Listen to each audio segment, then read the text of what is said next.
Assalamualaikum warahmatullahi wabarakatuh. Bismillah, alhamdulillah, wala haula wala quwata illa billahil aliyyil azim.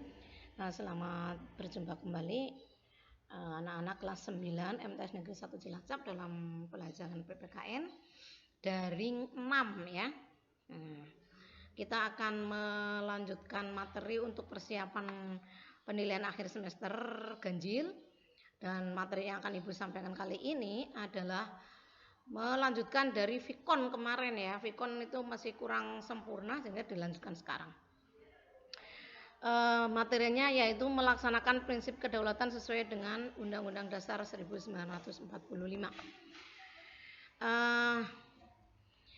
Negara kita adalah negara demokrasi, dan demokrasi yang berlaku di negara kita itu kita kenal ada 3 macam, yaitu demokrasi parlementer, kemudian demokrasi terpimpin, dan demokrasi Pancasila. Demokrasi parlementer itu berlaku pada awal kemerdekaan ya. Pada awal kemerdekaan tahunnya 1945 sampai dengan 1959 ya. Ketika itu demokrasi parlementer berarti yang berlaku sistemnya adalah sistem parlementer. Dalam sistem parlementer itu pemerintahan dipimpin oleh Perdana Menteri. Jadi waktu itu ada jabatan Perdana Menteri. Jadi menteri-menteri tidak bertanggung jawab pada presiden tetapi kepada DPR ya. Nah, kelemahannya sistem parlementer ya, kalau mendapatkan mosi tidak percaya itu keseluruhan menteri itu bisa dibubarkan, sehingga kabinet itu gabungan dari menteri-menteri keseluruhan ya, itu dibubarkan berarti kabinetnya harus ganti. Nah, sehingga ketika kita menganut sistem demokrasi parlementer itu sistem kabinetnya sering sekali berganti-ganti. Jadi hanya dalam hitungan bulan sajalah, hanya berumur berapa bulan udah ganti lagi kabinet siapa. Biasanya nama kabinetnya sesuai dengan Perdana Menterinya ya. Kabinet Wilopo, Kabinet Nasir, dan lain-lain begitu, sesuai dengan nama Perdana Menterinya. Sehingga kelemahannya karena sering-sering berganti sistem kabinet, sehingga kinerja dari para menteri itu tidak maksimal ya.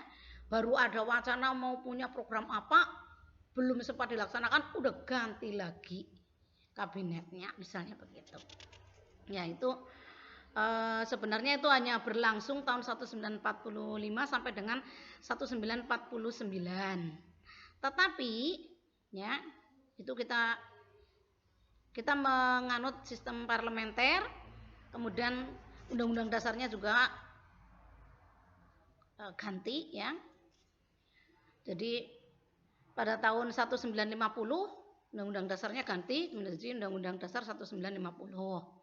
Ya, tetapi sistem pemerintahan pada waktu itu pun masih tetap kurang stabil ya, masih tetap kurang stabil karena sistem parlementer itu tadi ya.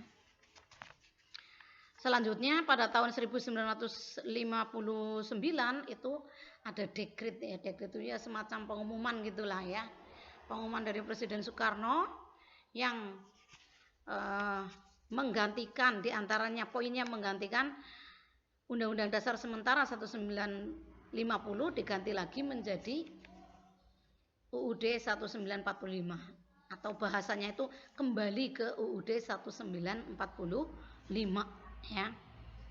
Dan sistemnya itu kembali lagi menjadi sistem presidensil, sehingga jabatan Perdana Menteri itu tidak ada, kembali lagi presiden yang memimpin negara dan pemerintahan. Nah, itu berlangsung pada tahun 1959 sampai dengan 1966 dipimpin oleh Presiden Soekarno ya. Sehingga demokrasinya juga disebut demokrasi terpimpin ya.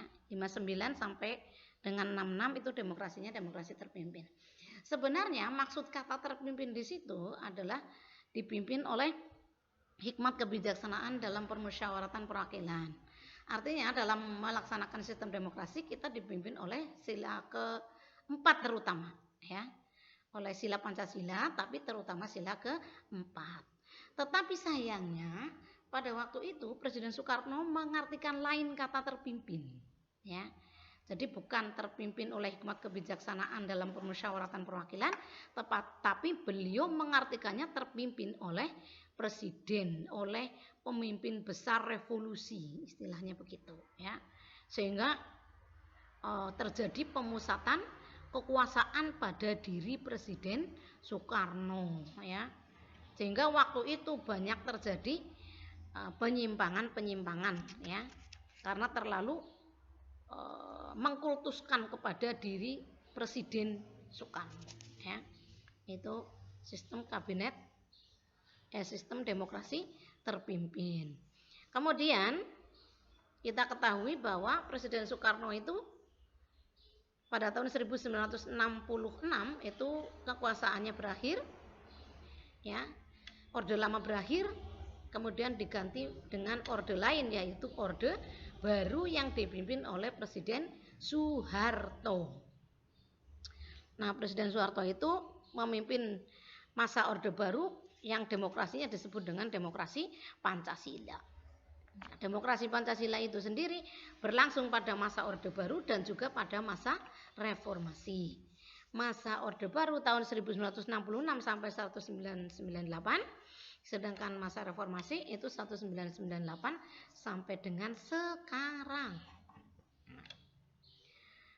Selanjutnya, perkembangan sistem pemerintahan di Indonesia. Nah, tadi sudah disinggung, ya, sistem yang pernah kita pakai sejak merdeka sampai dengan sekarang.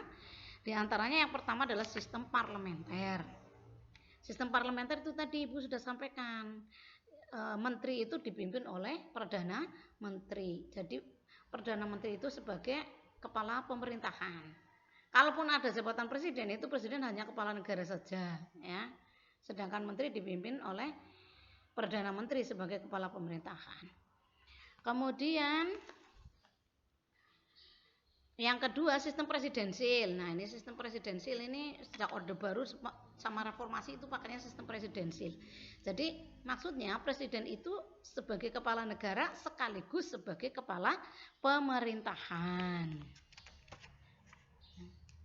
Kemudian dalam sistem presidensil yang kita pakai sekarang ini, ya, itu kita ingin mengefektifkan tugas dan wewenang lembaga-lembaga negara, ya. Nah, lembaga-lembaga negara kita itu ada berapa? Nah, coba kalian sambil membuka lagi LKS-nya dan juga buku catatannya, ya, disiapkan. Lembaga-lembaga negara kita itu ada yang memang itu sejak lama sudah ada, tapi ada yang bentukan baru. Yang bentukan baru itu baru dibentuk setelah amandemen atau perubahan Undang-Undang Dasar 1945. Kita ketahui bahwa amandemen UUD 1945 itu berlangsung pada tahun 1999, ya. Itu pertama, ya, amandemen yang pertama, kemudian disusul yang kedua, ketiga, dan keempat selama 4 tahun berturut-turut, ya. Nah, lembaga-lembaga negara yang sudah ada sejak lama, sejak masa orde baru itu diantaranya ada BPK, Badan Pemeriksa Keuangan, kemudian ada Presiden, ada DPR, ada MPR, kemudian ada Mahkamah Agung, ya. Itu adalah lembaga-lembaga negara yang sudah ada sejak zaman orde baru. Kemudian yang sejak setelah perubahan Undang-Undang Dasar atau amandemen Undang-Undang Dasar, itu ada lembaga yang namanya DPD, Dewan Perwakilan Daerah. Kemudian ada MK, yaitu Mahkamah Konstitusi.